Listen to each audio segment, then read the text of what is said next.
Ashley slinked back into the mist and into the shower stall. The door swung open.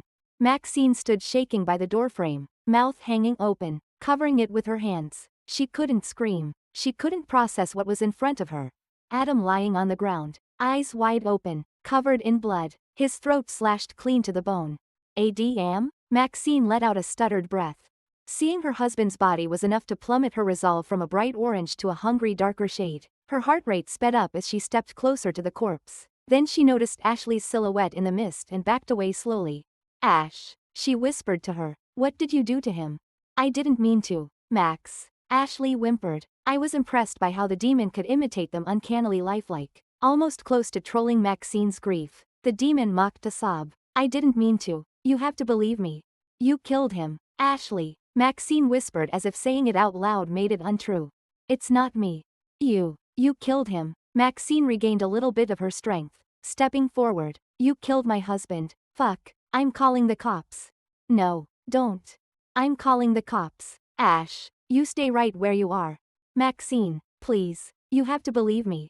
Stay back. Maxine pulled out her phone from her back pocket. You stay back. Ash. Ashley isn't here. You stupid fucking bitch. Ashley shouted. We're feasting on their souls in hell.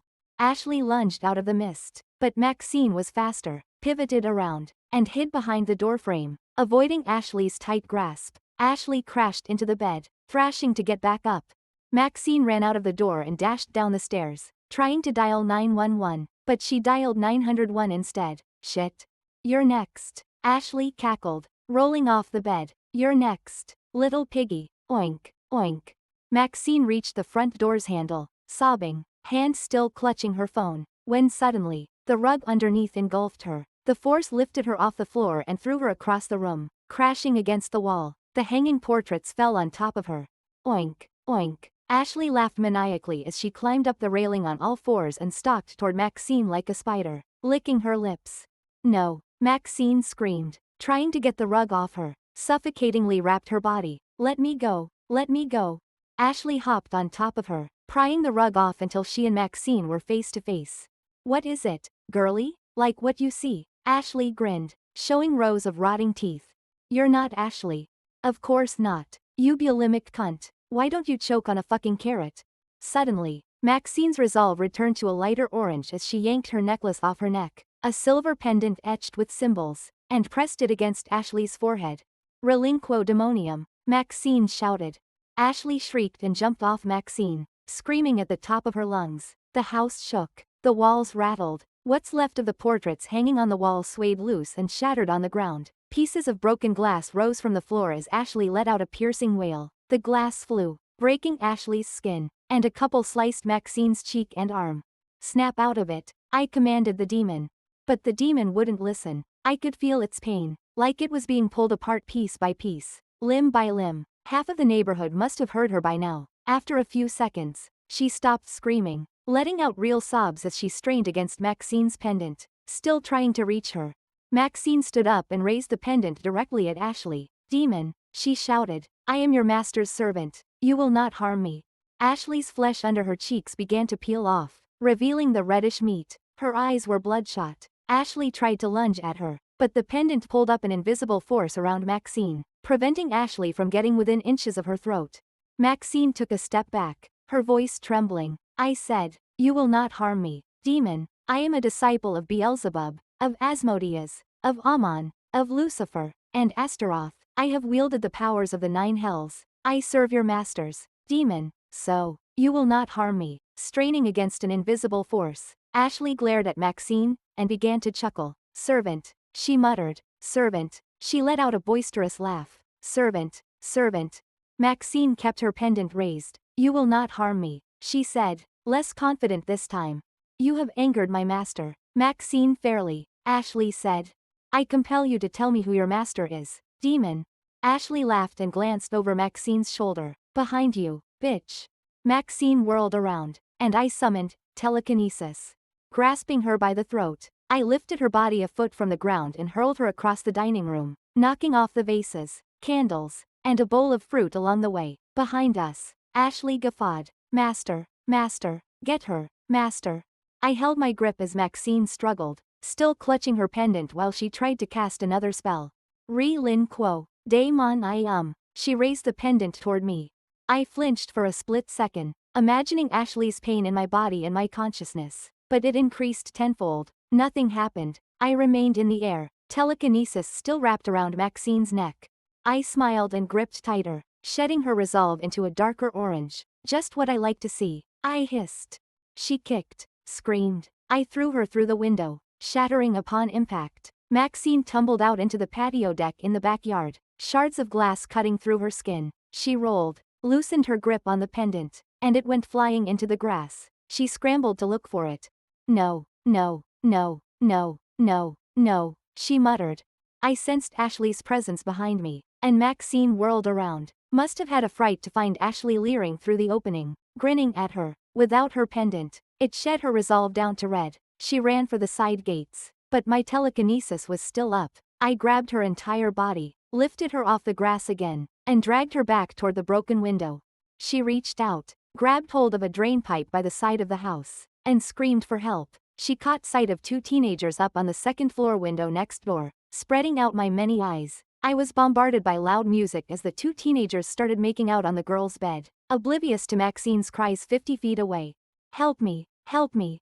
But her grip loosened, and I dragged her back into the patio deck by her ankles, her skin scraping through the broken shards of glass and then through the broken window. She howled in pain, and I realized a large piece of the glass still attached to the windowsill stabbed her abdomen and kept her there momentarily.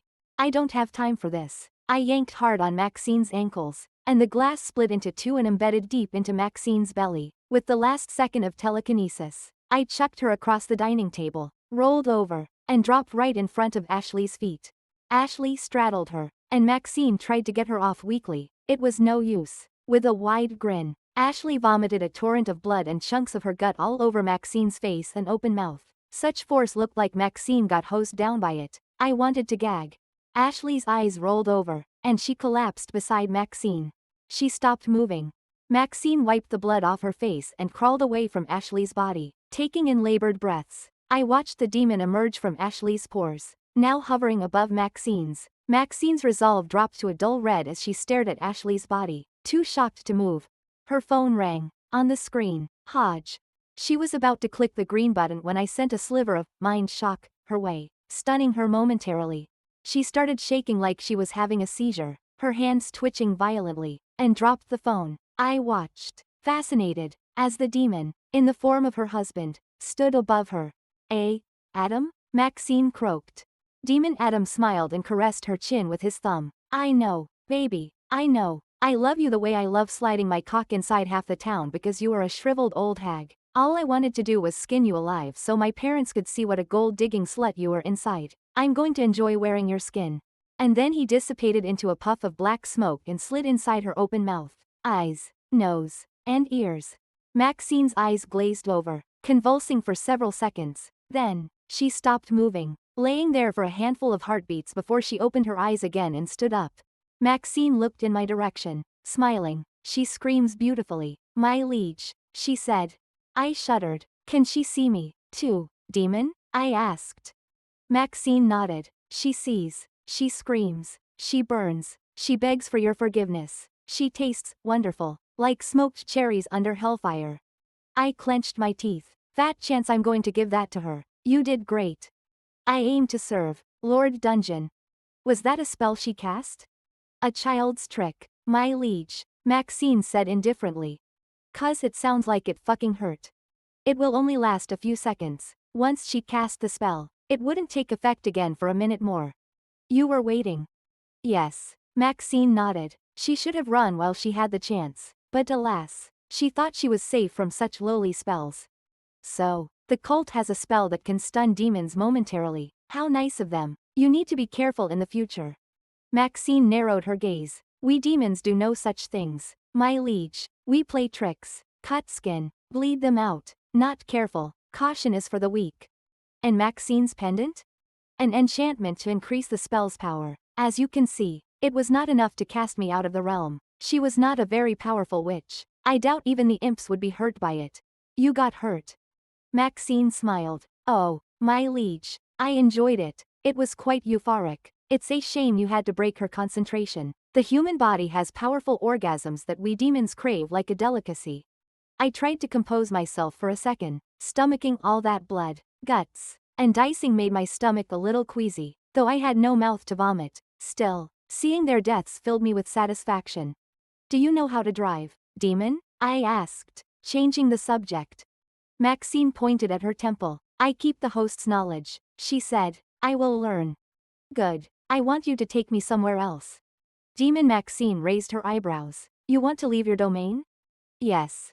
She asked as if it's the most unheard of thing in the world. You can't. You have everything here to protect yourself. Out there is dangerous. I'm not staying here forever, I replied. And besides, this is not the dungeon I want. It's not safe for both of us. Where will we go? I found somewhere that suits me better, I said. I'll guide you on the way. Are you sure you want to dismantle your dungeon, the Yates residence? I nodded. Yes. Destroying the Yates residence requires 5 essences. You only have 3. Ah, shit. I didn't have enough. Could I lure more of the cult into Dave's house with Maxine's phone? I needed to rest for a while since I was below half of my power, and all my environmental effects were in a long cooldown. Then again, if I sent a text dragging the other cult members to Dave's house, there's a high chance they would escape and call for help, and they might never return. They would also get suspicious. I needed to get to McLaren Forest and far from civilization. I needed the other cult members isolated. It was as if Demon Maxine sensed my worry. She started moving toward the living room window overlooking the street. I sense souls for you, Lord Dungeon, she said. Other souls? Yes. She pointed at someone across the house. A woman just parked her car in front of the driveway, got out, and opened her trunk. She hauled out 2 grocery bags and started walking toward the front door. Would that work? Their house is not part of my dungeon. Still living, Maxine said. Essence can be reaped anywhere. Monsters can collect and bring them to you. Maybe we can kill her quickly. Wait, what the fuck am I saying? Am I really considering murdering an innocent woman who had nothing to do with my murder? Just a poor fucker who happened to be home at the wrong time? The longer I stayed in this gem, the faster my morality ebbed away. When I watched Adam and Ashley getting butchered by the demon, all I saw were meat bags gushing blood, releasing that sweet nectar after they died. I couldn't get enough of it. Now, as I watched the woman struggle to turn the keys on, her front door was a vital resource I could feed on. I hunger for it.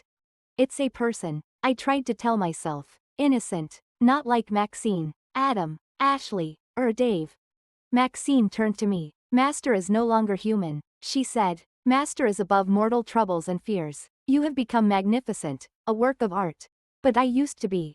Yes, used to be. Now, you are a dungeon core, all-powerful, all-consuming. Do not let your greatness worry about the suffering of lesser beings. My liege, they are beneath you, as am I. You know what I am?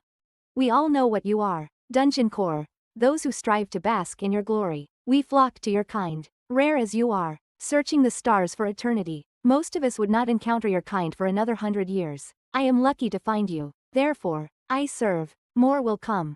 More will come. What did she mean by that? Other visitors from other planets? Do many people know what dungeon cores are? Demon?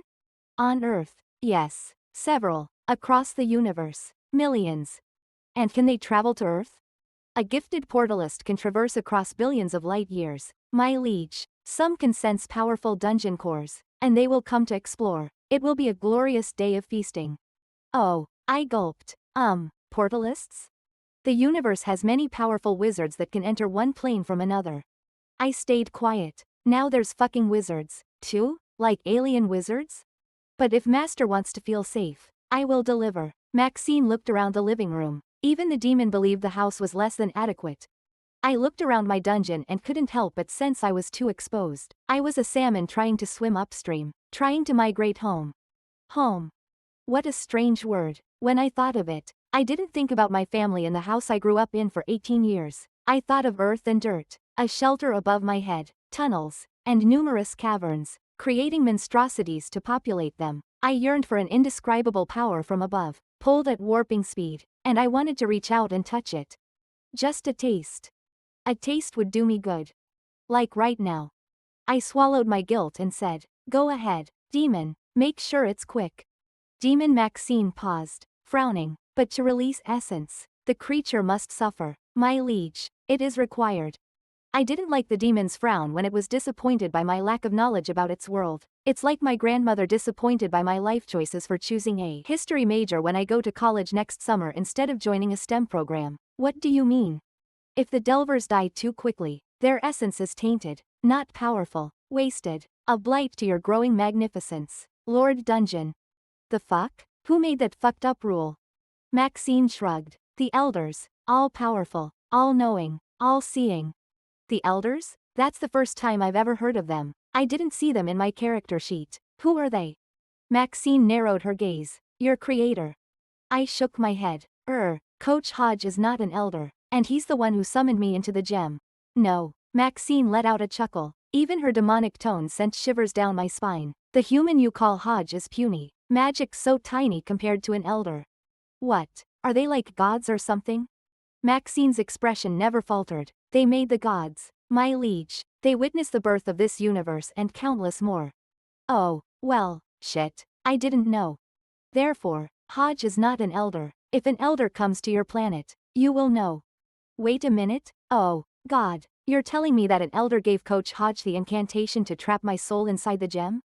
It is known across the universe how dungeons are made. Master, elders are the only ones with the arcane power to wield the weave that powers your gem. What you have inside you is the weave's raw potential. All creating, all wielding, all destroying. We bow to your glory, might, and wisdom.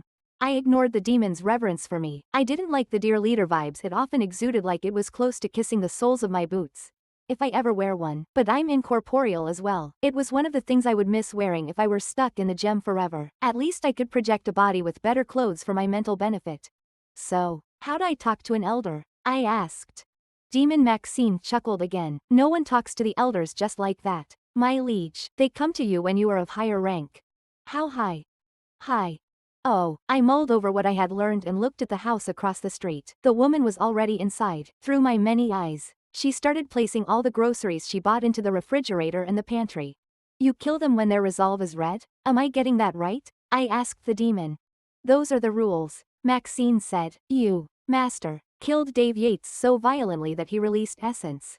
How do you know that? I didn't make you yet when I killed him. I searched for centuries. Remember? For a long time. I searched with empty bounty. I saw you. I was at the right place at the right time of your birth. I wait to serve. And then you called. And I answered. I looked around me. Can you see the other monsters right now? Maxine let out a small smile. A few, in the periphery, waiting like I was, waiting for you to summon an archetype of their ancestry. They will answer. Well, that's not fucking creepy at all. Good to know. Hungry, my liege? I can feed you. Let me help. I closed my many eyes except for the one standing next to Maxine, who eagerly looked at me. Okay, 2 more essences, right? I doubt these folks know how to stave off a demon, but once their aura turns red, you do it quickly. The demon smiled gleefully. Yes, master. Forgive me. Go ahead, do it. Using Maxine's body, I watched from the window as she walked out of the front door and casually strolled toward the house across the street. I realized that Maxine's body was covered in Ashley's and Adam's blood, and she was walking around with it in fucking broad daylight. I should have told her to shower. It was too late. She's already across the street and approaching the front door. Luckily, there weren't any people out and about. The woman left her door unlocked. Safe town. Many walls unguarded, I thought. Maxine casually stepped inside like it was her house. My birth as a dungeon core would make Point Hope a town of nightmares, which terrified me of what I would become, but I didn't want to die and to survive. This was what I had to do. Later tonight, Point Hope would be horrified by the wake of bodies I left on Green Hill. Even with my many eyes closed, I could hear the poor woman start to scream. A minute passed. Then another. And another. And another. Instantly, I felt that strange tug in the air, raising goosebumps up my spine and at the nape of my neck. Small wispy blots passed through the house's walls across the street, flying toward me, then dove into the earth before they reached the Yates's front door. Down to the basement where my gem lay hidden. You have gained 1 essence, Marie Sadler. You have gained 150 crystals. My heart sank. I've taken a life. Sure, it came from my demon, but I was the one who created it and unleashed such evil on this town. I learned that killing a Delver netted me 150 crystals per kill. I couldn't deny how sweet her essence tasted. More. I wanted more. More. Demon. Maxine walked out of the house, covered in more blood than when she left the Yates. She walked over to the house next door, where a man in his late 50s walked out from the side gate, pushing a bulky lawnmower. It was a sunny day. After all, a perfect time to mow the lawn. He had earphones on, and even though I kept my many eyes shut, I could still hear the faint music emanating from them, playing some 80s rock. Maxine walked up from behind, startling him. Shit, you scared me, Maxine. He clutched his chest. I didn't know you were visiting. Then, he noticed the blood all over her. Wait, is that blood? Demon Maxine did not answer. She punched the man square in the nose, pushed him against the lawnmower, and he hit his head on the handle, knocking him unconscious. Maxine dragged the man's body into the backyard. Curiosity got the better of me, and I took a peek at where Maxine brought the old man into. She shoved him inside the shed, filled with all kinds of tools, and slid the door shut. Okay, that's enough. I closed my many eyes again, but the old man's screams echoed across the neighborhood.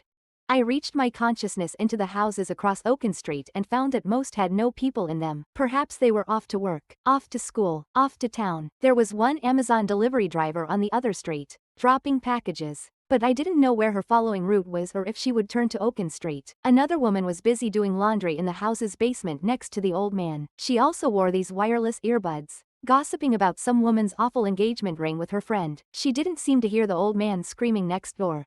The house next to the Yates was also occupied. Peering through their bedroom, I saw the same two teenagers skipping school, making out on the bed, music blasting through the Bluetooth speakers, unaware of the horror Maxine inflicted on their neighbors across the street. I was lucky they didn't hear human Maxine screaming bloody murder over the fence when she almost got away.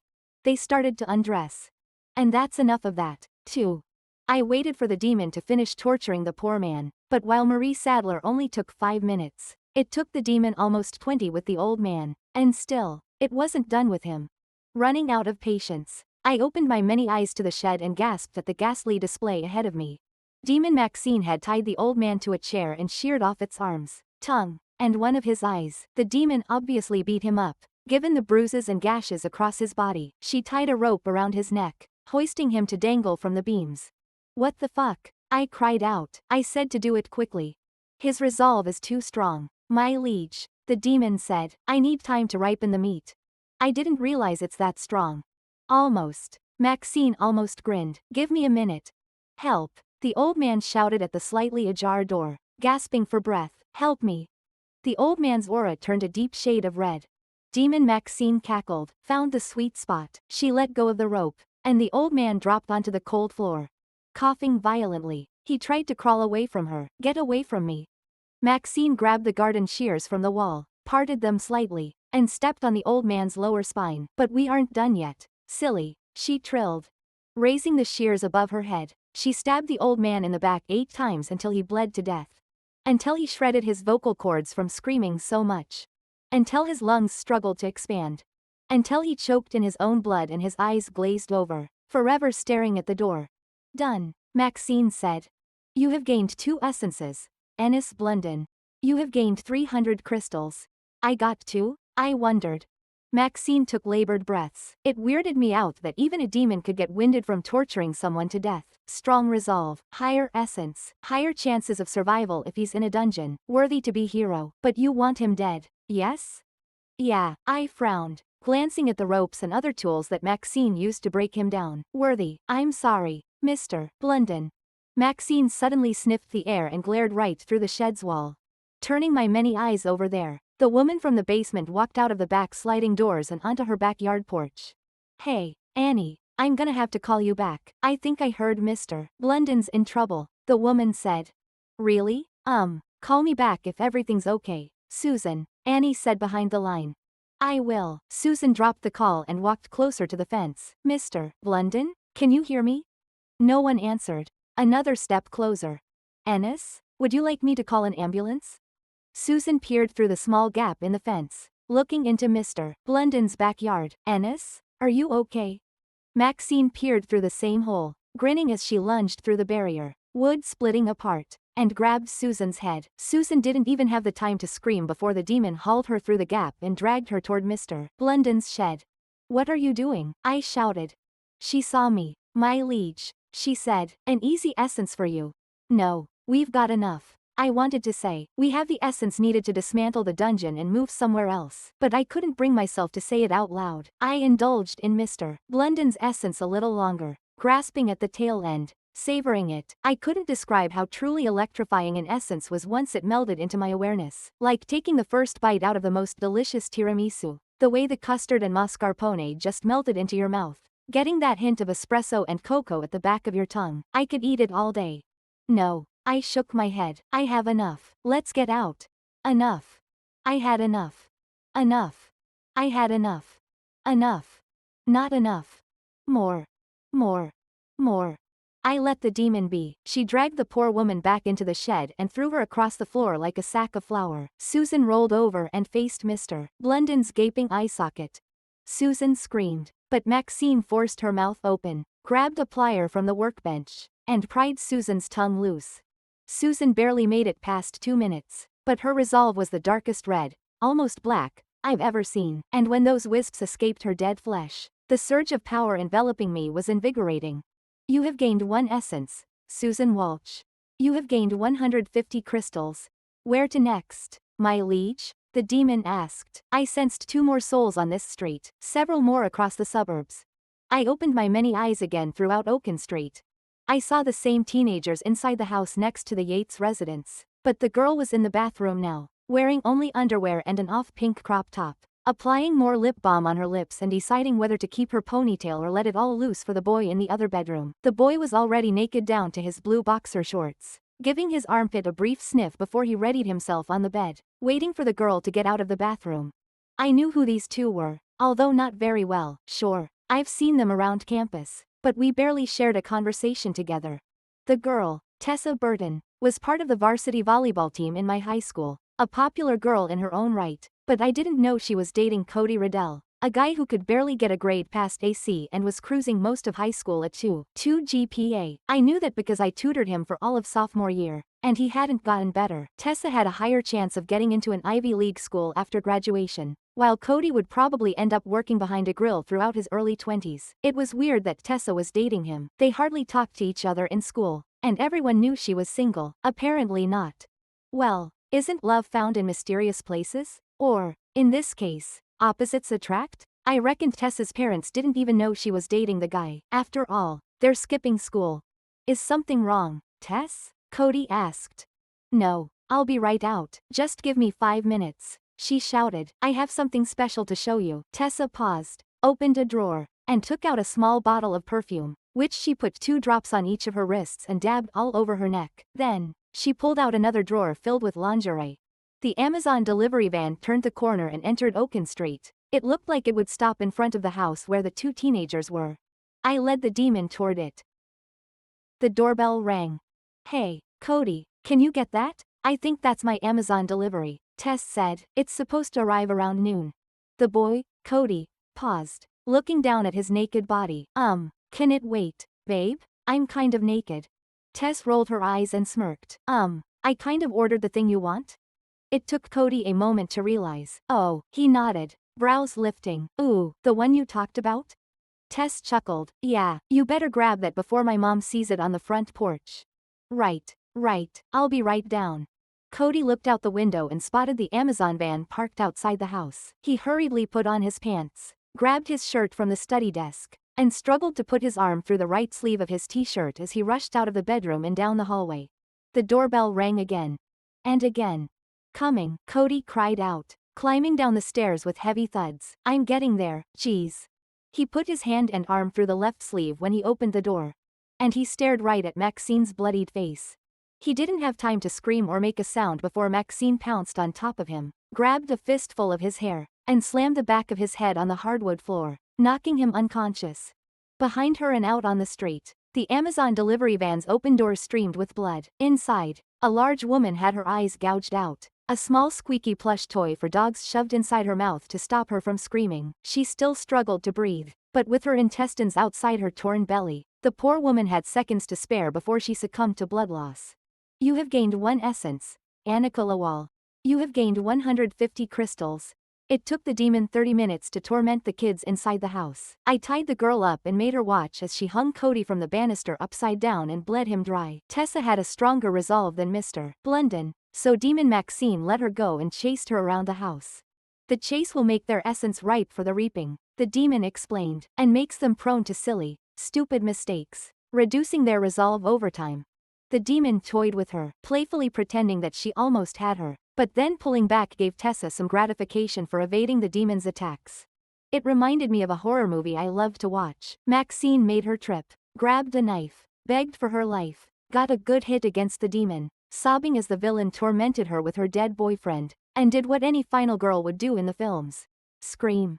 Fight back. Suffer. The demon threw poor Tessa Burton around the house, shattering the glass coffee table, breaking her ankle, dragging her by the hair along the walls and up the ceiling, stabbing her multiple times, trying to drown her on the sink, and pushing her down several flights of stairs. And yet her resolve never went down to red, it always stayed on a darker orange hue, and Tessa was determined to survive as the demon raised hell around the house for half an hour. Stop. I commanded, heaving a sigh. Stop.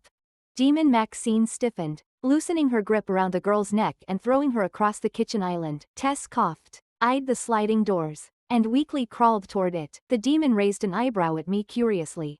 Let her live, I said. Demon Maxine studied the girl and then regarded me again. Worthy? Yes. I nodded. Worthy. The demon walked over to the girl and grabbed a fistful of her hair, hoisting her head up. No, no, Tess shouted. Please, no, I don't want to die. Maxine leaned toward Tessa's ear. Count your blessings, little girl, we are merciful today. Then, she slammed Tessa's face on the floor, breaking her nose and knocking her out. Behind me, Cody bled out. You gained 1 essence. Cody Riddell. You gained 150 crystals. Hungry, still? The demon asked like a mother to a child. I nodded. I think that's enough. Young Dungeons. Maxine shook her head, chuckling. Always so bloodthirsty. What's happening to me? It's called the rush. Lord Dungeon. When a juvenile core like yourself is born, they come out starved, killing hundreds in a single day to fill their weave and ease the gem's hunger to grow. She looked around the house. I am surprised you have not created more monsters and let them loose across the town. There are thousands of people around you, ripe for the harvest. It will make you a powerful dungeon in less time than in other planes. You are lucky you are born in a less magically inclined world, my liege. Hundreds? In one day? I barely killed 8 people, I thought. Maxine nodded. That is why I admire your restraint, my liege. It shows how strong you truly are to deny such easy bounty. Restraint? Did she call this restraint? I just murdered 5 innocent people who had nothing to do with my death. They were just on my way because I'm on a fucking magically induced binge-eating mayhem. Oh, fuck. I killed people. I killed people. I tried to compose myself, but the earth trembled slightly below us. Demon, what the fuck was that? The demon smiled innocently. That is your power, Lord Dungeon. You are growing and gaining more essence. You are spreading your roots outside of the Yates residence. Clearly, there were many things I didn't know about my new form. After all, I was only born 10 hours ago. What now, Master? The demon asked. Do you want me to fetch new essence? There are more people on the next street. We've got our essence. We should leave, I said before I divulged anything I'd regret again. I've had my fill. A lie. I was still fucking starving. And the demon could tell. As you wish, Lord Dungeon, she said forcefully. Go collect my gem in the house. Take a shower and cover those wounds. I don't want the drivers to freak out when they see you covered in blood while you're driving on the road. You might cause an accident. Demon Maxine's brows lifted. These mortal wounds don't hurt me, my liege. This is mere skin, like clothes. You don't get hurt when your pants have holes, do you? No, but that's not a good thing. You're going to keep the gem safe, remember? Yes, my liege. Then, I don't want anyone to be suspicious of you. We're not out of danger yet. Understood, Lord Dungeon. I will take a proper shower. Fortunately, we made it back in time to the Yates's house before a passing car saw Maxine enter the house. She took a shower as I commanded, though she managed to lower the boiler temperature so Maxine wouldn't look like Ashley's mangled and burnt form. Looking over Ashley's, Adam's, and Maxine's phones, both Kirk, Hodge, and Rebecca had been trying to get a hold of them for about an hour now, while Maxine went on her rampage, and they were starting to get suspicious that they weren't answering. Maxine grabbed the gem from the basement and put it inside her jacket pocket. She then walked out with it to Maxine's red Ford Explorer parked on the driveway. A message from Maxine's mother-in-law asked them where they were, complaining that they had been waiting for 40 minutes in the restaurant and that it was getting embarrassing. I ordered the demon to ignore the message. Are you sure you want to dismantle your dungeon, the Yates residence? Yes. Dismantling? The Yates' house still exists in front of me, but the tether I had to it was like losing a limb. It wasn't an unbearable loss or a deeply traumatic event but rather a subtle absence. As if the threads that intertwined me with its walls had ceased their vibrant hum. The trembling of water pipes that once resonated through my being had grown silent. The haunting creaks of the floorboards no longer reached my ears, and the lingering sticky touch of bloodstains on the wood had faded away. All that remained was a house and the bodies inside it. Another prompt appeared from my periphery, and I opened it. My maximum power lowered to 6 after I dismantled the dungeon, though, interestingly, my rank increased because of the people I killed and how I managed the dungeon. Do you know what these ranks are, demon? I asked. I do not have access to that information, she said. Only a core can. Have you seen another dungeon with a higher rank? If I had, I wouldn't be here, my liege. Ouch. Okay, fair point. I guess there are more than 2,000 dungeons doing much better than me somewhere out there.